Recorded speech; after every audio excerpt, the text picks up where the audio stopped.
It's a pleasure and an honor to be here. I'm really excited. I'm very emotional, oddly. I see you guys and I see like the next generation, and I have hope, you know, so it's great. I'm really happy you guys are here. I'm really happy every single one of you is here. Who's first time? Just curious. A couple first timers, nice. Thank you for coming, glad you're here. First timers, put your hands up one more time. Please make them feel welcome. Make sure that they come back. It's not a one and done, okay? That's the first thing. All right, so my name is Kareem Elsayed, and we're going to talk about productivity. We're 15 minutes late, but I feel like Allah planned it that way. And you'll see, like I'm going to talk about it later. I had to put it into practice, or what I'm about to teach you. Bismillah. All right, let's get into it. What are we going to talk about? We're going to talk about a lot of things. What is productivity? You know, we're going to define it. We're going to talk about hustle culture, the opposite of hustle culture, which I call peaceful productivity. How to do more with less. One weird trick. That was a joke. And then we'll do some questions and coaching. I don't know if we're going to have like a ton of time for questions now that we're like a little late, but we'll see. And a giveaway. Yes, I want to give you some free stuff. Maybe like one free stuff. I don't know. Is it stuff if it's one? Anyway, so what is productivity? Tell me. What do you think? Productivity, what does it mean? What does it mean to you? Shout it out, raise your hand. Yep. Output. Okay, love it. What else? Yep. Getting things done. GTD. Yep. Okay. Somebody saw the slides. Kidding. No, you're ahead. Yeah, definitely. Okay, what else? AI agent. Rate of work. Yeah. I don't think it's got to be work related. Like, you could be productive for like a hobby, or like if you're trying to play sports, something. Yeah. You're shooting. It's not necessarily work related. You know, Yeah. it's just like spending time on something. Yeah. Having an outcome. Yeah. A way to measure success. A way to measure success. Interesting. Okay. Output relative to input. You were at the last one. Has anyone heard me speak before? Anyone else aside from Anna? Okay, nothing. Yeah. All right. Because usually when people say productivity, what they mean is a feeling.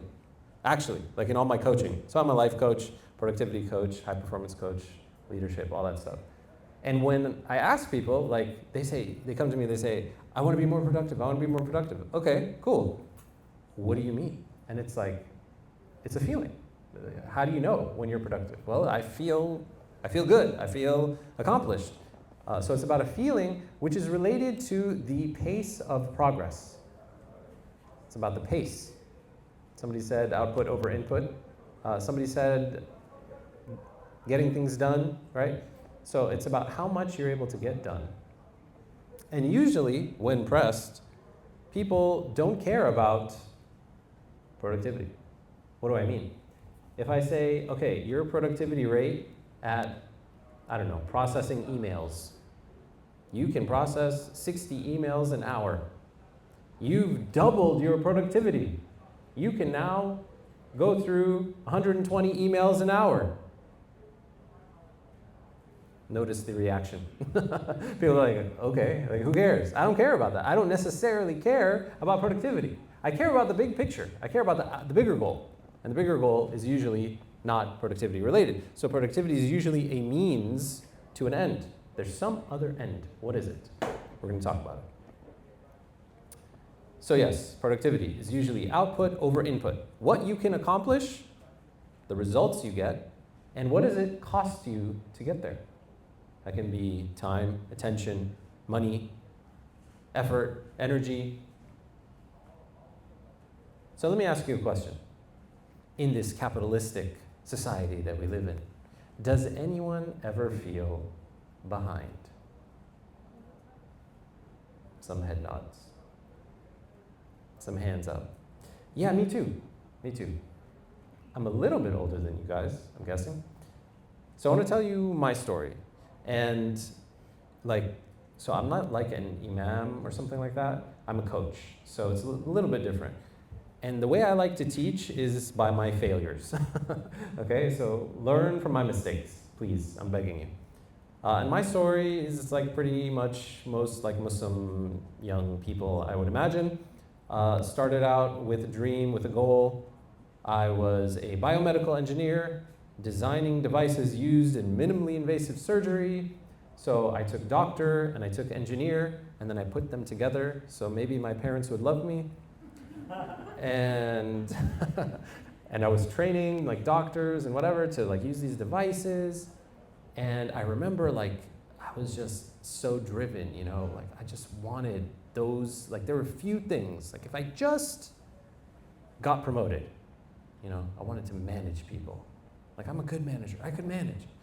If I just made more money, if I just got the dream car, if I just married the girl, I would be happy. Well, guess what? I did get promoted. I did get the dream car, that beautiful G35. I married the girl. And there's a lot of, that's a story in and of itself. Romeo and Juliet, 3 years, man. Anyway, so I did, but it wasn't enough. And I shouldn't say that while I'm on this slide. So let me go back to this slide. I didn't plan that out. It wasn't enough in the sense that, you know, I still kind of had that like hole in my heart. Like I wanted more. Like there's got to be more, right? So have you ever hit a goal and you still feel empty, right? Yeah, like everyone. And that's because Allah tells us, "Alhaakum at-takathur," that competition, chasing these gains, more, it diverts you from Allah. And I want you to remember that word, more. We're going to come back to that, okay? Because what ended up happening for me, anybody can recognize that dude wearing black on stage? No, I'm not on that level. Anybody? Tony Robbins. What is it? I know the guy with the thick voice. Yeah, the thick voice. Talks like that. Tony Robbins, yeah. So what did I do? I thought the answer was more. So who teaches more? Like the productivity gurus, and I started reading all the books and going to the conferences and the seminars and advance my career and I did. I hired the coaches. I got the dream job. I got a job at Google. That's the view from my office or whatever, overlooking Rainbow Road, my Android collection. You know, I was living it. I was living the dream. But it wasn't enough. Even that. What I really wanted to do is help people. So I started doing that. I started coaching people, teaching about the myths of productivity. That's me in my garage, recording a video. I got on stage. I started teaching more. And I tried to start this business where I was a coach, and doing this coaching thing. But I was trying to start a business while also trying to get promoted at work, while also having 2 kids under 2, while also my wife having a mysterious disease that we didn't know what it was, while also then the pandemic hit. So naturally, crash and burn. I burned out big time. I was already anxious. I was already in therapy, for anxiety, chest pains, chest tightness. Eventually, it's a long story, but I burnt out and I was depressed, like straight up depressed. Like can't get out of bed, depressed. Like can't take a shower, depressed. Like wondering why am I even alive, depressed. It was brutal.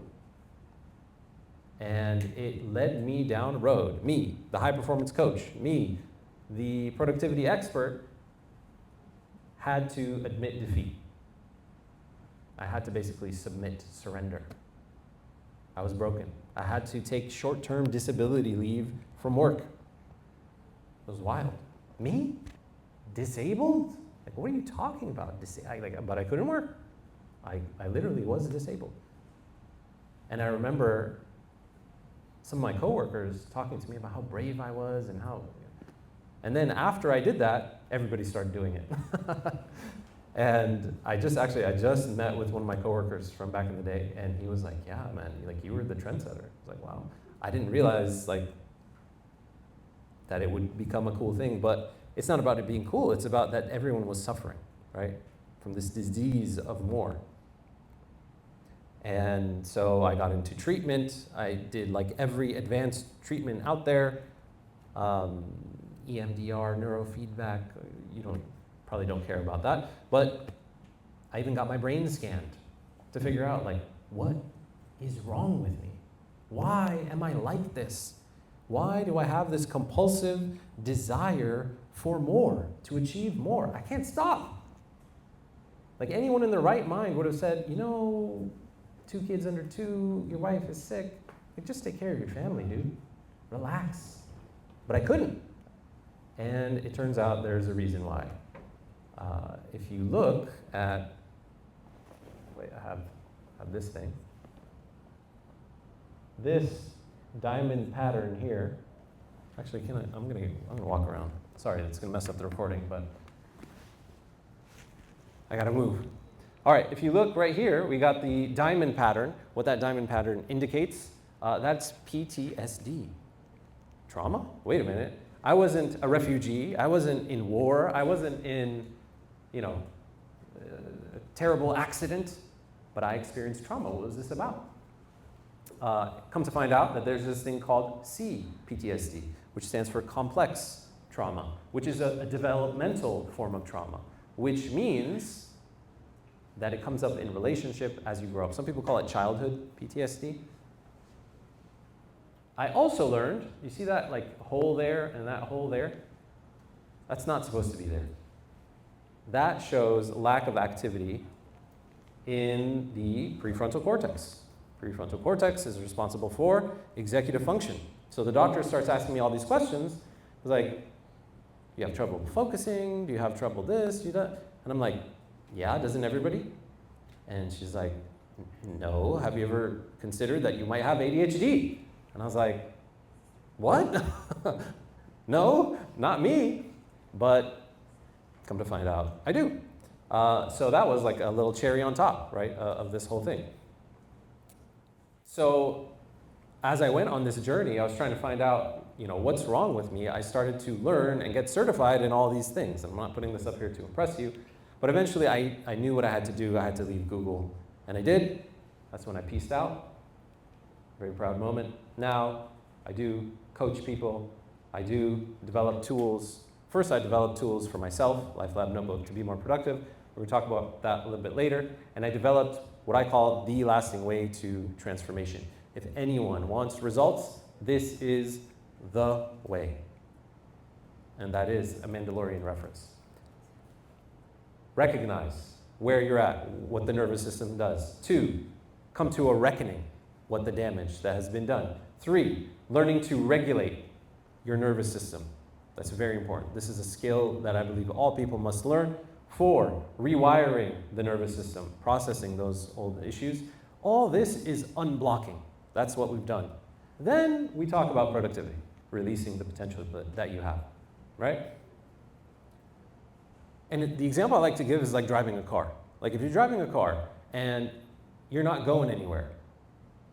Some of my clients, they talk about like they're trying to go and make progress, but then there's like a rubber band or something that like yanks them back.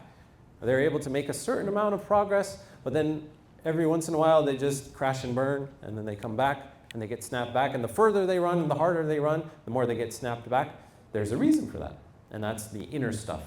We're not really going to talk about that today, but like I kind of have I would be remiss if I didn't say to take your foot off the brake if you're trying to get somewhere, right? So we got to remove the obstacles to productivity. Sometimes the log jam, you remove one log and then suddenly things start flowing. Anyway, so you start out as the caterpillar, You can see the cocoon in the design there. Like you want to jump from 1 to 5. People want to jump from 1 to 5. You can't. The way across is inward. And what does a caterpillar do when it's in the chrysalis? Metamorphosis. Exactly. What actually happens functionally in the metamorphosis? They basically decay. They're reborn as the butterfly. All right. So that's my story. Now let's talk about the history of hustle. I have a feeling we're going to skip through a lot of this. People are okay with if I go through it at a regular pace instead of an accelerated pace? Is that cool? Okay. Okay. All right. I thought that's in line with the talk, right? Yeah, well, you'll see. You'll see. History of hustle. Okay. Deep breath. This is going to be kind of nerdy. Is that okay? Can we nerd out a little bit? It's like a history nerd. Like, it's like hardcore. Is that okay? You can say no. It's okay. You can say no. I see some thumbs up. Okay. So I'll like go light. All right. So this is a timeline. And we're going to start at 900. Okay. Just to put it into perspective here. Let me get this thing. The feudal ages. And we really need to just like contextualize. And I believe that a good Muslim is savvy, like knows what's up, right? Like a good Muslim knows why things are the way they are. And if you want to understand today, you need to understand yesterday. And if you want to understand yesterday, well, yesterday is a reaction to the day before, and so on. So I could have kept going, but like, let's start. You got to pick a start point. Let's start with the feudal ages. Feudal ages were characterized, especially in the West, by labor, peasants, bound to the land, right? So they were loyal to their king, bound to the land, bound to work the land. They owed a certain amount to the Lord. That was the status quo. But there was a reaction to that. And that's what we call mercantilism. This is like 9th grade world history stuff. And this is when the middle class or another class, like there were lords and then there was the serfs, a third class emerged, the middle class. And this is when they started engaging in trade, you know, and there was this idea of extraction of wealth, exploitation, and accumulation of that wealth. Now it's really important because these people are a reaction to the lords. Like nobody could just be a lord. You know, like you were appointed by the king, you were knighted, whatever. And then later comes Calvinism. Now Calvinism is this theology that basically says labor is a spiritual duty. Discipline is a spiritual duty. Work is moralized as a sign of divine election. That was their theology, basically. I have to work hard, and the harder I work, the better of a Christian I am, right? But then comes the Industrial Revolution, the factory system, right? Now suddenly we're talking about efficiencies as a measure of worth. Time becomes monetized, human labor, right? And then we get laissez-faire capitalism. Let it go, right? Here, productivity was defined by anything goes. So long hours, poor work conditions, workers are disposable, right? And they took that to its natural conclusion, which was Taylorism, which is, you may have heard of scientific management. So if you're in manufacturing, you might care about this stuff. Scientific management, which standardizes and optimizes every unit of production, basically. And where did all of this lead? To the Great Depression. So this was the collapse, basically, of an industrial capitalism And it showed just how fragile the system was. You know, you talk to these economists, and they talk about, well, you know, capitalism has its boom and bust cycles. And that's like built into it. That's normal. No, it's not. Not the Islamic way. But in their way, yeah, because they exploit until it collapses. And the collapse leaves destruction and chaos in its wake, and they don't really care because they pick, you know, those with resources at that time. They swoop in and buy up distressed assets, and then they make a killing on the upswing. And that's when they defined GDP as a measure of what a good country is, effectively. How much are you producing? And can you produce more? Now, there was a reaction to this. There was a pushback. This was the New Deal, FDR, right? Jobs were created, you know, Social Security, worker protections, things like that. But then World War II hits. And this was kind of like the peak of the industrial age. Productivity drives this all this innovation in how effectively and efficiently can we kill people, basically. In the wake of World War II, this is where, like, if you weren't paying attention, now start paying attention, okay? I know I'm losing. It's okay. It's okay. I'm not judging.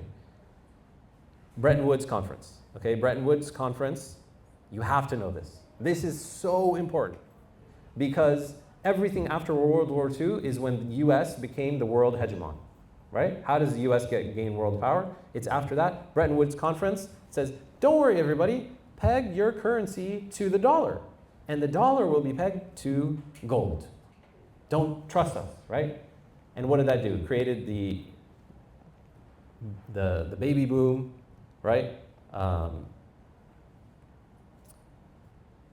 in that, what's the word I'm looking for? Fervor was Ed Bernays.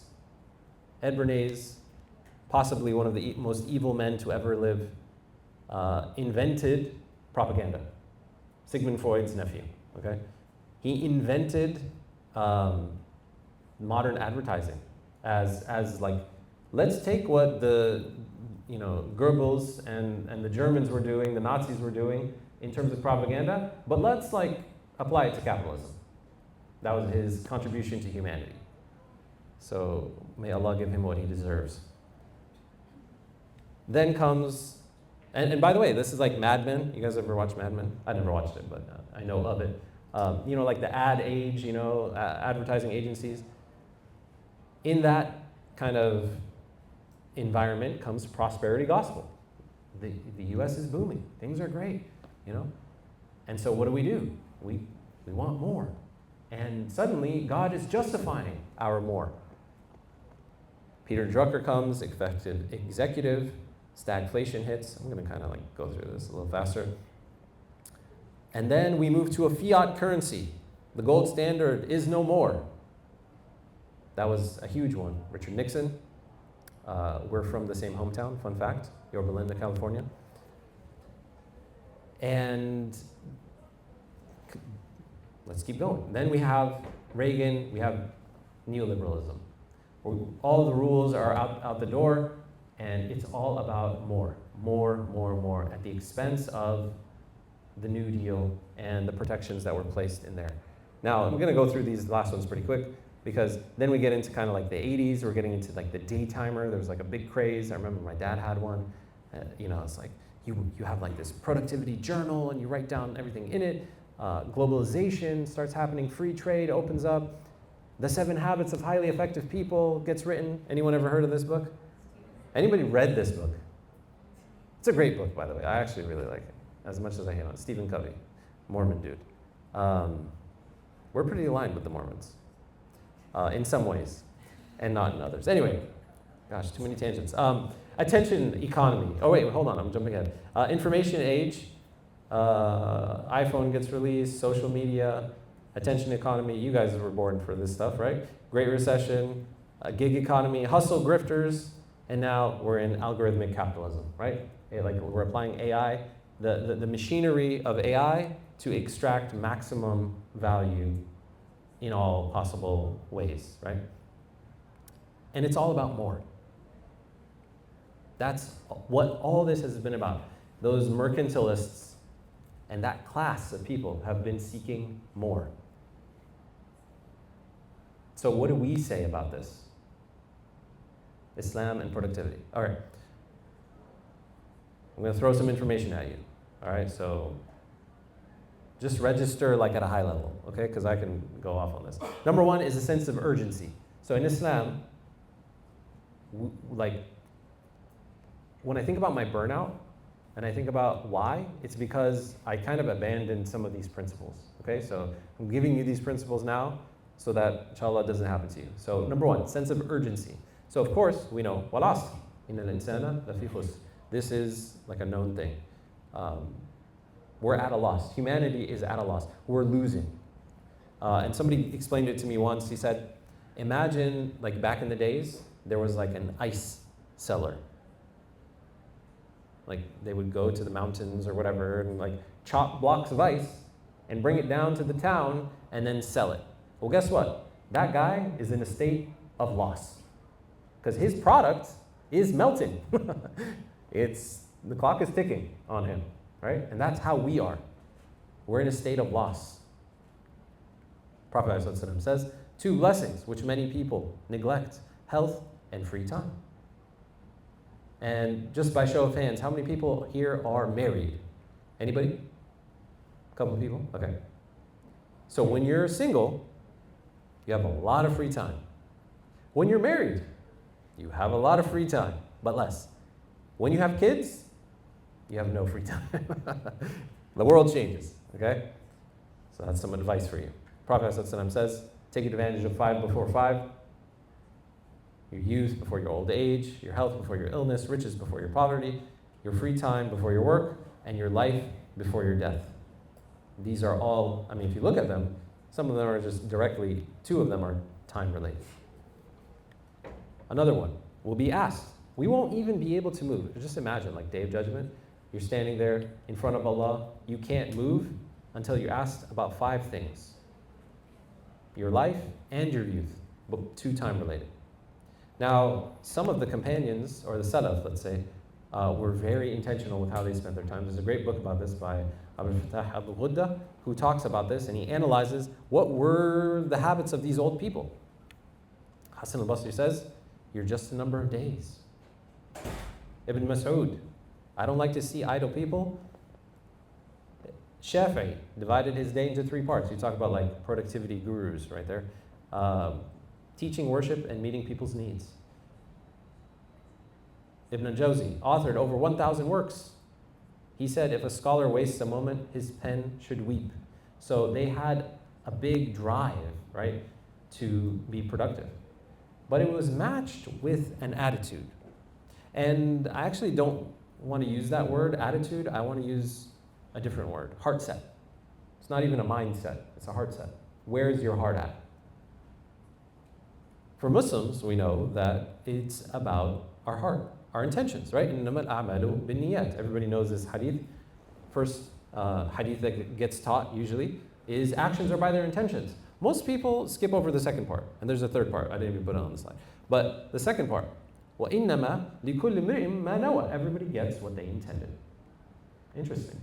So there's some metaphysical aspect to this, which we'll come back to. And the attitude or the mindset or the heart set of a believer is inqamat ala ahadikum al-qiyamah. Day of Judgment is here. وَفِي يَدِهِ فَسِيلَةٌ. And you have a shrub in your hands. What should you do? You should plant it. Wait a minute. Plant the shrub. On the Day of Judgment, it's not going to grow. No fruits, no tree is going to grow. No shade. Why? It's not about the outcome. It's about the input. So I'm skipping ahead. وَالَّذِينَ جَاهَدُوا فِينَا لَنَهْدِيَنَّهُمْ سُبُلَنَا. And if you put in that effort, Allah is promising that He's going to show you the way. And not just the way, the ways. Plural. There are many ways. وَإِنَّ اللَّهَ لَمَعَ الْمُحْسِنِينَ. He's with the do-gooders.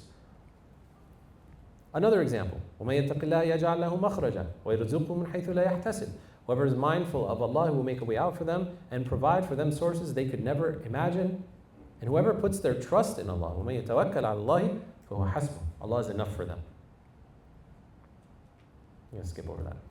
Because the bridge, what is the blueprint? What is at the heart of this matter? It is at-tawakkul. A man came to the Prophet ﷺ, and he, I don't know, came to the masjid or something, and he brought his camel, his car, right? And he says to the Prophet, ﷺ, should I tie my camel and trust in Allah, or should I just leave her untied and trust in Allah? And he says, no, اعقلها, tie it down, and then trust in Allah. You have to do effort. And this is the Prophet ﷺ, this is how you know he's like from Allah. The way that he is with words. 2 words. 3 words technically. اعقلها وتوكل. Put your trust in Allah after you tie it down. So you do effort, and then your heart is in a state of ease. That's the key.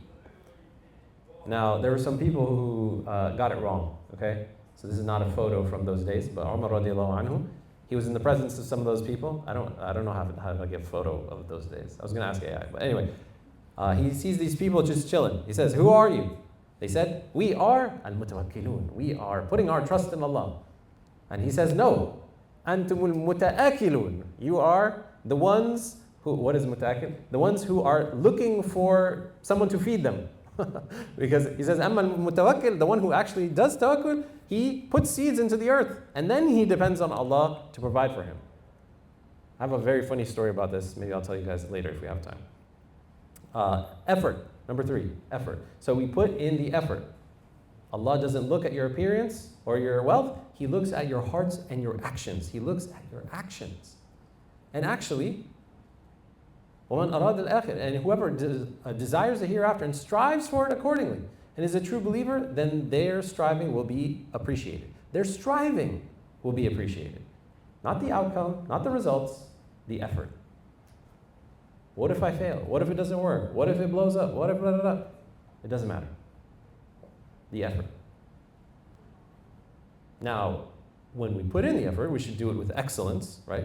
Allah loves that we put itqan in things. And in this one, the Prophet ﷺ was asked basically about his excess prayers and things like that. Basically, he says, don't stop until you get tired, but also only do the things that you can continue to do. Do as much of good deeds as you can. And stick to the things that are consistent. Consistency, you'll find, is one of those things that indicates consistent effort. Like, if you're putting in effort, then you're being consistent. That's one of the signs. And as Allah says, وَأَلَّيْسَ لِلْإِنسَانِ إِلَّا مَا سَعَى. You will get what you want. You will get what you strive toward. And you'll see it on the Day of Judgment. Number 4, planning versus execution. This one I see a lot, especially when I coach people. They're like, I'm trying to be productive and I'm having a hard time. Well, what happens when you sit down to work? I just like open this, and then I open Slack, and then I do this, and I'm, get an email, and then I get pinged, and they never are able to do anything. It's because they don't have a plan for how they're going to spend their time. So planning and execution, 2 separate things. Many people make that mistake. فَإِذَا عَزَمْتَ فَتَوَكَّلْ عَلَى اللَّهِ. Make the decision, then you put your heart at ease, you take the action. And then the last one, many people here talk about work-life balance. How about we talk about work-life harmony? Because in Islam, like, for example, the Jews have Sabbath. They're not allowed to work on the Sabbath. No work. Haram for them. For us, Jum'ah, Allah says in Surah Jum'ah, إِذَا قُضِيَتِ الصَّلَاةُ فَانْتَشِرُوا فِي الْأَرْضِ وَابْتَغُوا مِنْ فَضْلِ اللَّهِ. Once prayer is done, no worries. Get back to work. It's a harmony. They're not separate. You know what I mean? So there's a harmony. All right. Peaceful productivity. I'm going to go through this kind of quick so we can pray. Bringing it all together. So I have this thing I teach. It's the pyramid of purpose. We're going to be at like the peak of the pyramid. So just like putting things in context. The peak of the pyramid. As Allah subhanahu wa ta'ala says, وَمَا تَوْفِيقِي إِلَّا بِاللَّهِ. My success only comes from Allah. عَلَيْهِ توكلت وإليه أنيب. On Him I trust and to Him I return. So, how do we take everything I just shared and put it in a concise framework? It's this, peaceful productivity. It starts with a plan. That plan leads to action. The action leads to results. You reflect on those results and you do it again. At the heart of it, no pun intended, is tawakkul. This is it. This is everything. This is like, how is a Muslim to be productive? It's this. Wait, but I'm not talking about like, doing more stuff or, yeah, exactly. And when I teach it to my non-Muslim clients, I teach it this way, the 5 A's, or also non-Muslims as well, the 5 A's of productivity. You make arrangements, that's your plan. You put in some effort, that's your attempt. You attune, you notice the results. You absorb the lessons learned, and you do it again. That influences your next step. And throughout the process, you acknowledge the fact that you're doing it. You give yourself credit. That's really important in the context of the materialistic, more capitalist, whatever culture that we live in, that's always telling you you're not enough. Remember Ed Bernays? That was his thing. We'll convince the women they're not enough. They need to smoke like the men. We'll convince the women they need to buy cosmetics because that way I can sell more of these. That. And the men, the car, and the this and that. That was the MO, is to teach people that they were not enough. And so how do we combat that? We have to teach ourselves that we are enough. So that's the acknowledgement. So going back to our definition of productivity, if productivity is output over input, then it really is results over attempt times arrangements. But what about the other A's? Well, the results, you can't really control the results. But you can attune to them, you can notice what works, and you can absorb the lessons learned about those results. And what we try to do as Muslims and as people, by the way, why we invented the scientific method, Ibn al-Haytham invented the scientific method, why? It's this, we see what works. We try to understand Allah's laws in the world, this thing called cause and effect. And for the most part, you know that when I do this, this happens. When I, move my mouth this way, words come out. When I invest in this stock, cause and effect? I don't know. So we try to figure things out. We try to analyze, right? And then, of course, surrounding that is the acknowledgement. So this is the formula. This is how you do it. This is how you be productive. So productivity, one of these days I'm going to write a book about this. So productivity is not actually about achieving anything, because we can't control anything. La hawla wa la quwwata illa billah. Allah is the one in charge. Allah is the one who brings results. There's no power except by Him. I don't know if I'm going to die of a heart attack in the next second and be able to say these words. Maybe. I hope not. I want to finish the lecture. But Allah is the one in charge. So if I can't control the results, then what can I control? It's the input. It's the effort. It's the intention. It's the planning. It's the noticing. It's the process. And so productivity becomes a learning process. It's decoding, reverse engineering Allah's laws of cause and effect in this world. So if you want a tool to help you with this, I have one. It's totally free. It's called the Life Lab Notebook. This is the digital version. It's a PDF. You can download this. There's a video of me explaining it, how to use it. QR code is on the screen. I will stall for like 2 more seconds while you get out your phone if you want to. And it'll explain everything, practically speaking, how to use this. All right?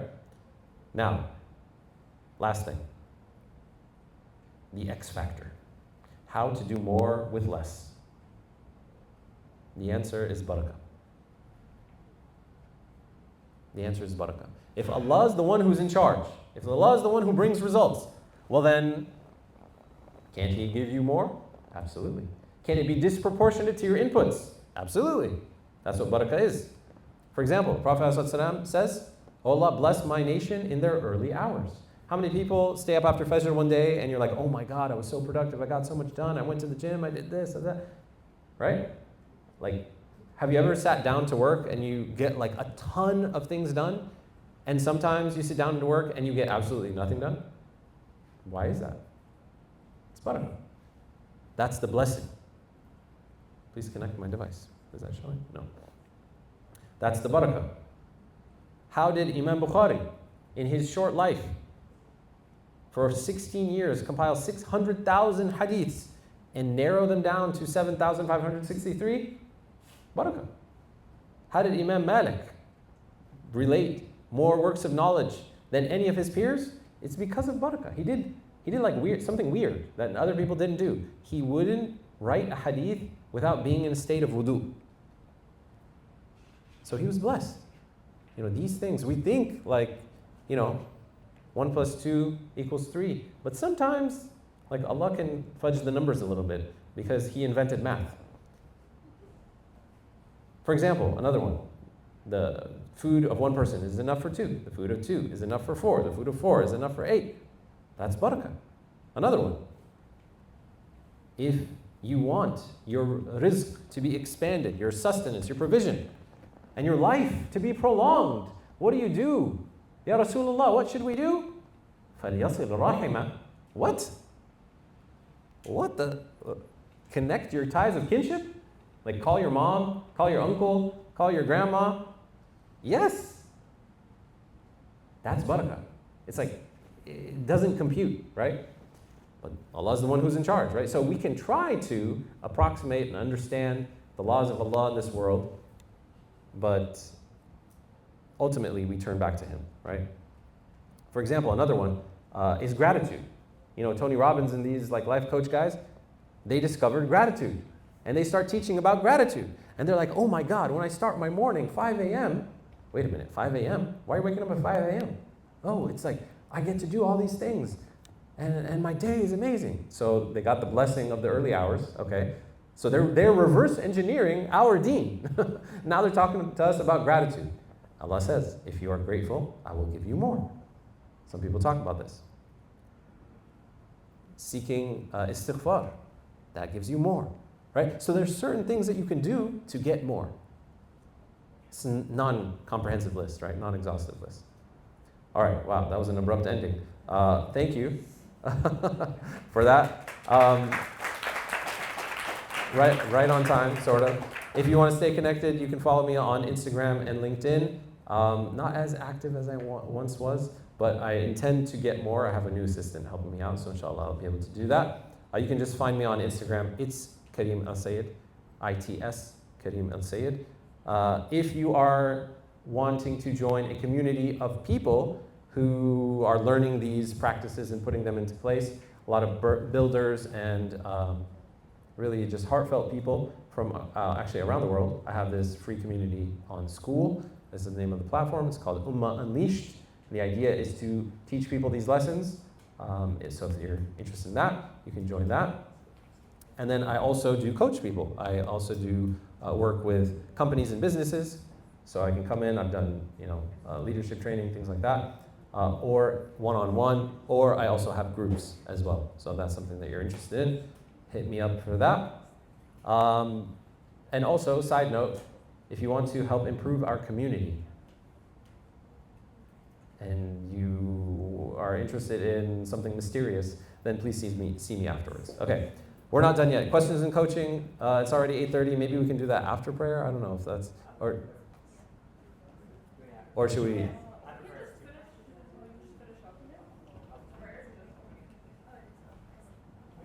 We have time? Okay. So maybe we'll do like a couple questions.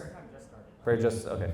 All right. I don't want to delay it too much, but maybe we'll do a couple questions and then the giveaway, and then we'll pray, inshallah. All right. So who has a question? Or what question can I answer? Could you elaborate the parts of the caterpillar side? The caterpillar side. Oh, yes. Yeah. Man. I have I mean, that's like a 12-week course on that. But in short, let me, can I go back to that? It's going to take me forever. Where is that thing? This one. What do these mean? So stage one, recognize how we're wired. So that I teach a lot of the latest science. So this is like a neurobiologically based approach. And so I teach a lot of the latest nervous system science and also a little bit of psychology in there to understand the way we work, the way we're wired. And I actually believe that Allah has programmed us in a particular way such that we are almost kind of like designed to be traumatized.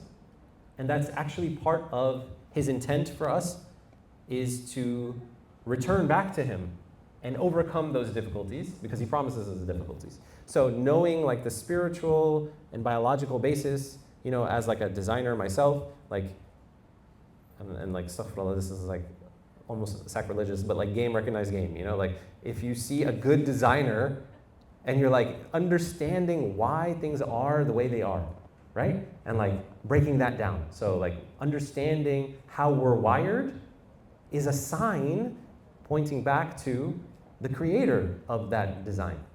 So that's recognize. Reckoning is just understanding like what is the effect of that on your life? Like what has happened as a result? So it's a lot of like personally taking stock. It's seeing kind of like the aftermath.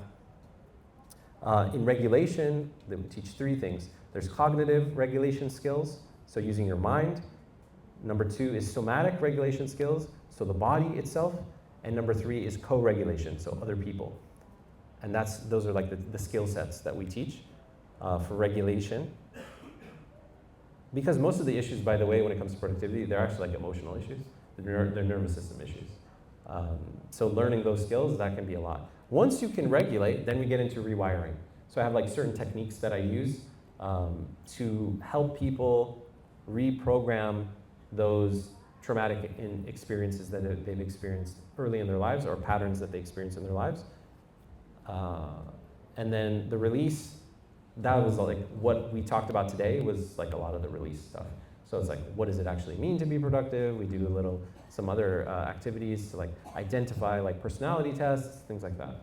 So that's the uncoil method, how we unwind the trauma and the wounds that hold people back.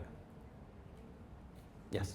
I have a question about like acknowledging the opportunities that we get that other people probably have a fraction of. Yeah. When do we draw a fine line between acknowledging our privilege and opportunities, but also this need to want to do more because you have these land of opportunities? When Yeah. should we draw that? Yeah, that's a great question. I think what it comes down to is, and I didn't say this explicitly, so let me say this here. Every one of us has a finite capacity. The most productive person on planet Earth has a finite capacity. They have a limit. There's only so much you can do. And so part of this is, one, acknowledging that you have a limit, and then deciding, remember the plan, right? Arrange what you want to do with that limit. So, yes, there are opportunities abound. You know, alhamdulillah, you guys live in San Francisco, like a cream of the crop, right? But knowing what to engage with and knowing what not to engage with is actually very smart. And if you look at the most successful, quote unquote, people, they're actually very narrowly focused.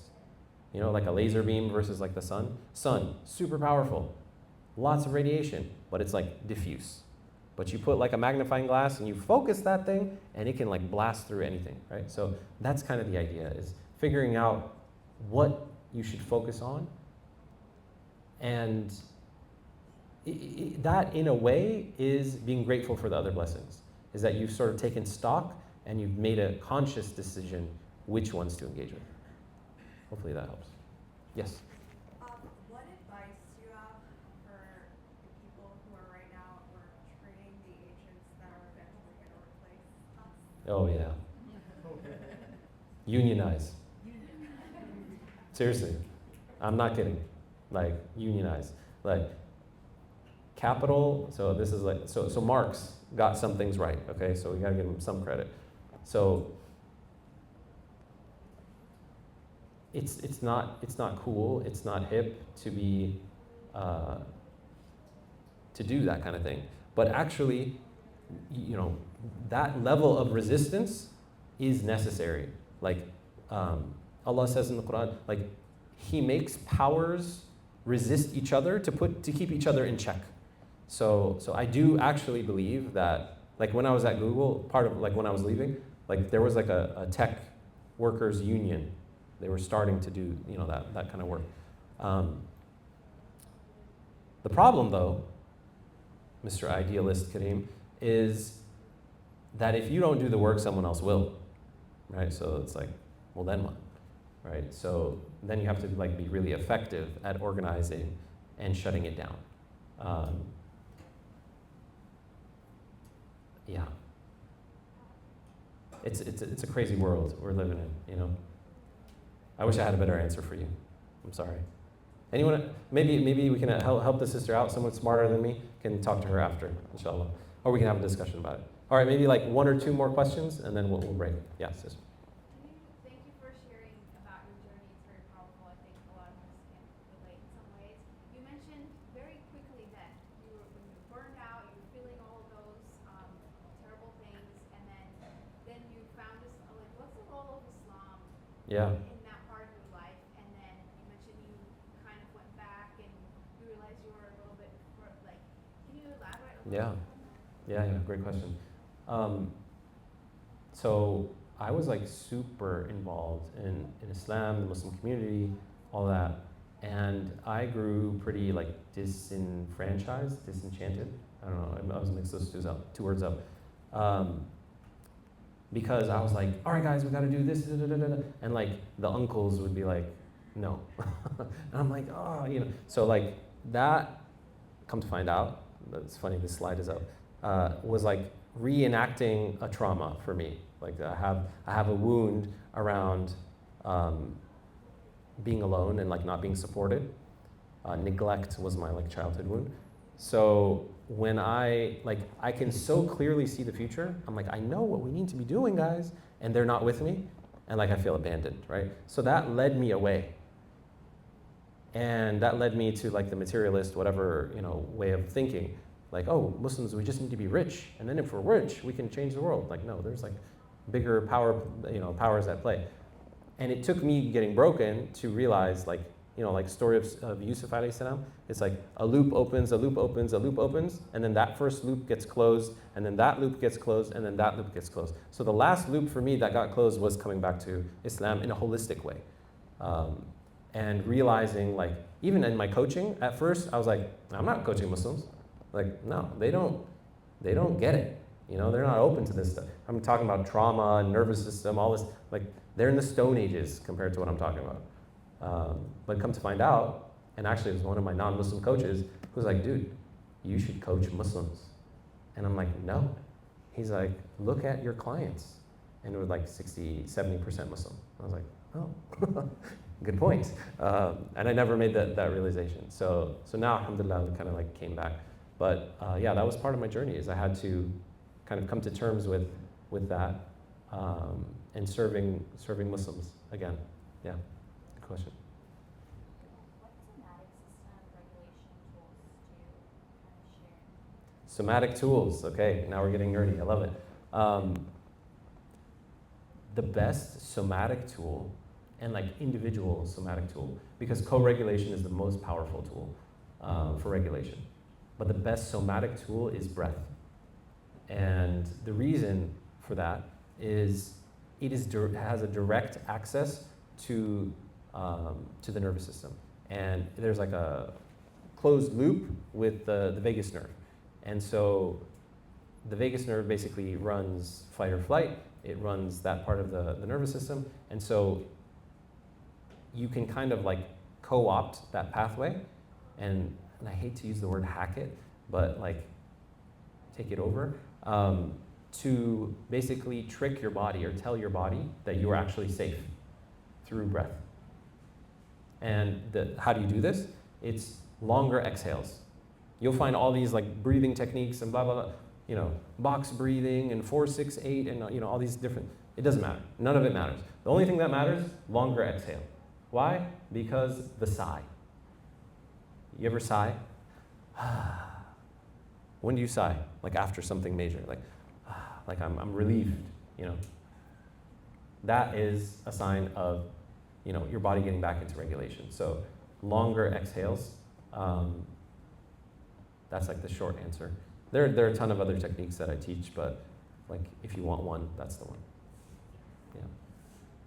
Anybody have like a quick question? Last quick question? No? I thought I saw a hand in the back, but I know that the folks in the back didn't get their questions answered. Anybody?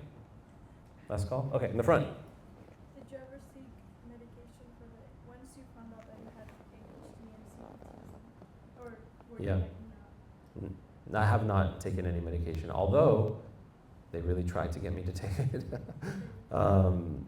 Until I found providers that were kind of like more aligned with my values. A pharmacological approach, I just, something about that just like didn't sit right with me. Not to say that there's no benefit to it. Sometimes it really, like if your life is out of whack and you need it, it can be helpful under the supervision of like the right team. But I didn't. But I tried everything else. Acupuncture, Chinese herbs, you know, like I said, neurofeedback, EMDR, a whole bunch of stuff, yeah. Well, I would like to, for you to elaborate a bit more on that. Like, why are you against medication versus like Chinese acupuncture, or Chinese herbs, acupuncture, all that, which are, I think, generally like seen as like pseudoscience versus like actual medication, which is backed by science. So I do wanna. Yeah, good question.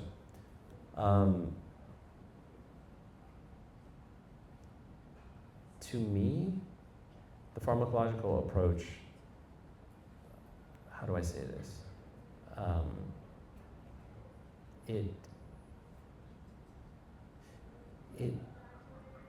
I wanted real healing, okay? And I didn't want a Band-Aid solution.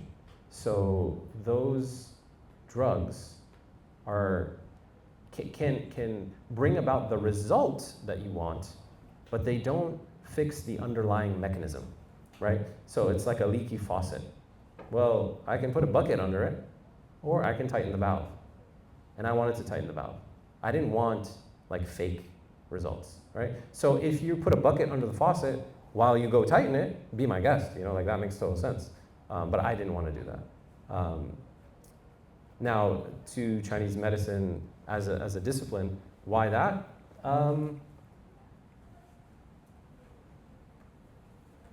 I think I was curious about it. Acupuncture, like this, like more traditional approaches. I had friends and colleagues who had experienced it and seen value, so I tried that. The herbs, they didn't really help me, honestly. So, you know, but I tried it, you know. So that was my take on it. All right. Now, the part you've all been waiting for. The giveaway. Or you thought I was going to say salam? Maybe you were. All right. Now,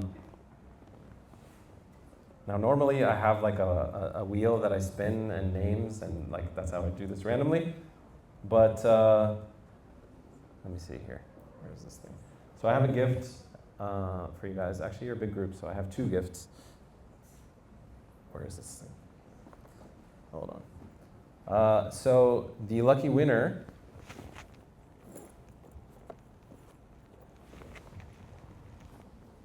maybe this will be one brother, one sister. Will get a copy of the High Performance Journal. This is not my creation. This is, so I was certified by High Performance Institute. This is one of their publications. It's very, I would say, pretty helpful, but it doesn't cover everything that we talked about, and it doesn't do it the way that I described, which is like the Muslim way, but it's still useful, right? So just, you putting things in their place. So how am I going to decide how to give this? Zach, help me out. How do we decide? Let me think. Okay, who? Okay, no, I know who's going to get one of this. Who's going to get one? The one who asked the first question. The one who asked the first question. Ah, that's a biased approach. No. Just how would you pick a number makes a number? A number? Guess the number. Yeah, guess. Yeah. Guess the closest. Pick a number and then we just go around. Okay, I like the number. I like the number approach, but I reserve the right to change my number at any point. Yeah. and I'll try to make it like. and make someone win. All right, pick a number between 1 and 1,000. Okay, so make it hard.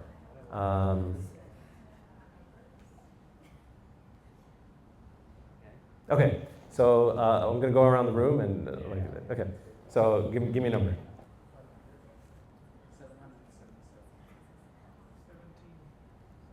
313. 12.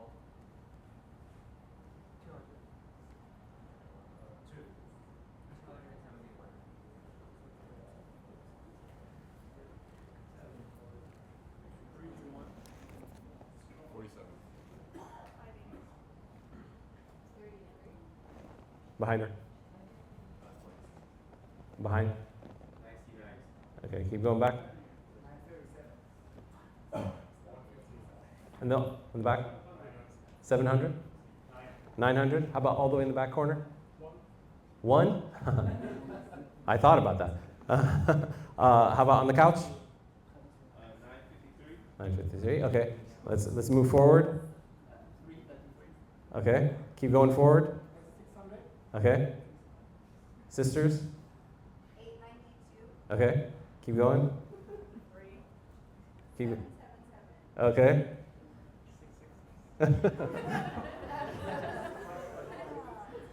Keep going. Keep going. Yeah. 7.5. Okay. 999. Okay. I lost track already, but go. Keep going. 120. Okay. Over here. Okay. What is it? 916. Okay. 222. Okay. Behind. All the way in the back.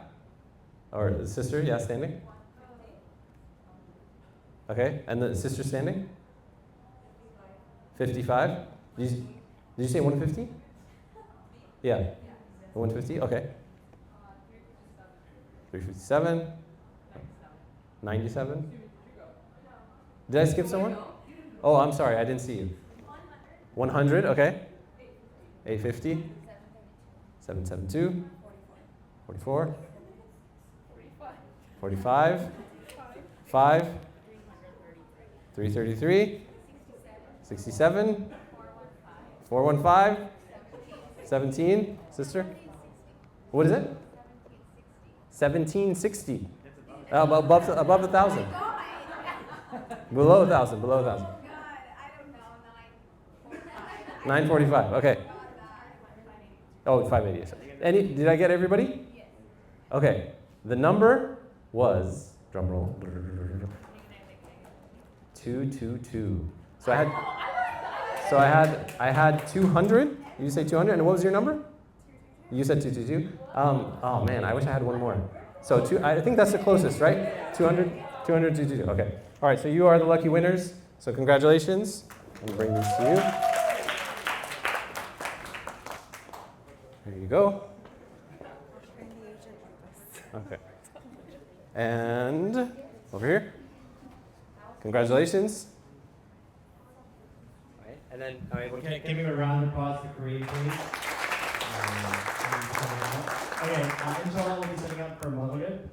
So the direction Qibla is that way. We'll just honestly start right now. One last thing I'll share is that I know a lot of folks are leaving for Eid. So June 2nd is election day in California. So if you haven't voted yet, give your ballots, please vote. We're also having an event on Friday here in SF and Grand Coffee with Cafe Zaman. It's kind of a hangout, but also we're going to have a spin the wheel with a bunch of really cool prizes for folks that either show that they voted or we'll show them how to vote on that day.